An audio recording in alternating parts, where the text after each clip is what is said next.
Hello শিক্ষার্থীবৃন্দ, কেমন আছো সবাই?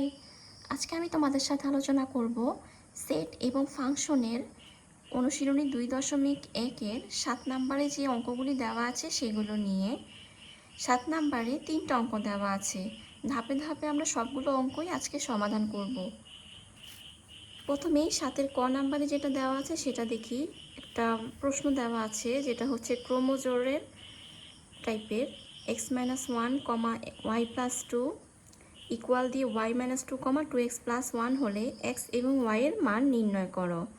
তো সমাধানের জন্য ফার্স্টে আমরা লিখব দেওয়া আছে যে টার্মটা দেওয়া আছে সেটা আমরা লিখব।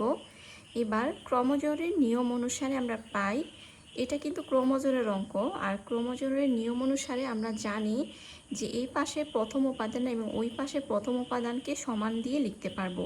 আবার এই পাশে দ্বিতীয় উপাদান এবং ওইটার দ্বিতীয় উপাদান, এই দুইটাকেও আমরা সমান চিহ্ন দিয়ে লিখতে পারবো। তো ক্রোমোজোরের নিয়ম অনুসারে আমরা পাই x-1 ইকুয়াল y-2, তারপর x-y ইকুয়াল -2 + 1, এই যে -1 ওই পাশে গেলে +1 হবে। দেন x-y ইকুয়াল -1 ক্যালকুলেশন করার পর এটাকে আমি 1 নম্বর সমীকরণ ধরব। এবং y+2 ইকুয়াল 2x + 1 ক্যালকুলেশন করার পর থাকে 2x - y ইকুয়াল 1, এটাকে 2 নং সমীকরণ আমি ধরে নিলাম। 1 নং এবং 2 নং সমীকরণ সমাধান করেই আমাকে x এবং y এর মান বের করতে হবে।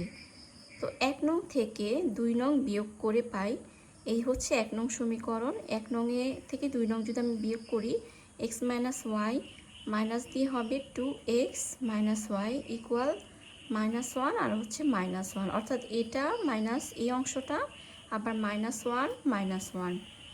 এখন যদি আমি মাইনাসটা তুলে দিই তাহলে হবে -2x -a plus y calculation করার পর থাকে x ইকুয়াল 2। এখন 1 নং সমীকরণে আমি যদি x এর মান বসিয়ে দেই তাহলে কি হবে? 1 নং সমীকরণ হচ্ছে এটা, এখানে যদি x এর মান আমি বসাই 2 - y ইকুয়াল -1 হবে। এখন 2 ওই পাশে নিলে -2 হবে, -y ইকুয়াল -3, উভয় পাশে মাইনাস যদি আমি বাদ দিয়ে দিই থাকে y ইকুয়াল 3। তো সুতরাং নির্ণেয় মান x ইকুয়াল 2 এবং y ইকুয়াল 3, অর্থাৎ x, y ইকুয়াল 2, 3, এবং এটাই হচ্ছে আমার অ্যান্সার।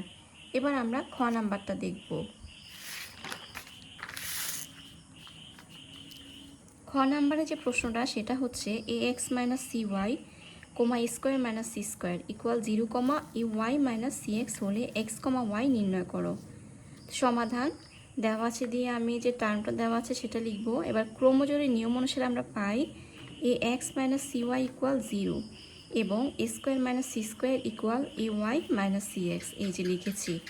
এই পাশে ax সমান cy ওই পাশে নিব এবং সুতরাং x ইকুয়াল cy/a আসবে, এটাকে 1 নং সমীকরণ ধরলাম।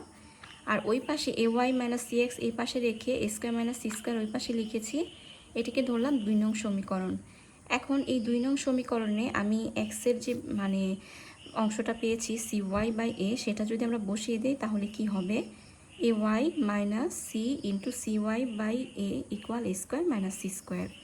তারপর এই অংশটা লসাগু হবে, এই দুইটা অংশ নিয়ে লসাগু যদি করি নিচে a হবে ay × a মানে a² - c² equal a² - c²। এখন আর গুণ করে দিব আর এইখানে y কমন নিব, কমন নেওয়ার পর থাকবে a² - c²। এবার a² - c² যদি ওই পাশে নিচে নিয়ে যাই এটা কাটা যাবে, থাকবে হচ্ছে শুধু a, অর্থাৎ y ইকুয়াল a। 1 নং সমীকরণে যদি আমি y এর মান বসিয়ে দিই, এই যে 1 নং সমীকরণ, এখানে y এর মান যদি আমি a বসিয়ে দিই c × a divided by a এবং a কাটা যাবে, থাকবে হচ্ছে c। তো সুতরাং x, y equal c, a, এবং এটাই হচ্ছে অ্যান্সার। এবার যদি আমরা গ নাম্বারটা দেখি, গ নাম্বারের যে প্রশ্নটা সেটা হচ্ছে 6x - y, 13 equal 1, 3x + y হলে x, y নির্ণয় করো। সমাধানের জন্য লিখব দেওয়া আছে দিয়ে যে অংশটা দেওয়া সেটা লিখব। এখন ক্রোমোজোরের নিয়ম অনুসারে আমরা পাই 6x - y ইকুয়াল 1 এবং 13 ইকুয়াল 3x + 2y। এখন এটা তো সুন্দর আকারে, সুন্দর মতো একটা আকারে দেওয়া আছে, এটাকে 1 নং ধরে নিব এবং ওইটাকে ওই যে অংশ সেটাকে 3x + 2y ইকুয়াল 13 লিখে 2 নং সমীকরণ ধরব। এটা মানে এখানে এক্স এবং ওয়াইয়ের সহগ, ওখানে এক্স এবং ওয়াইয়ের সহগ থেকে ভিন্ন। যেহেতু ভিন্ন, এখানে ওয়াইয়ের সহগ 2। এখন যদি এখানে একটা 2 থাকে, মানে 2y হয়, তাহলে এই সমীকরণ থেকে ওই সমীকরণ যোগ করলেই ওয়াই চলে যাবে। তখন আমি এক্সের মানটা খুব ইজিলি বের করতে পারবো। সো 1 নংকে 2 দ্বারা গুণ করে এবং 2 নংয়ের সাথে যোগ করে পাই।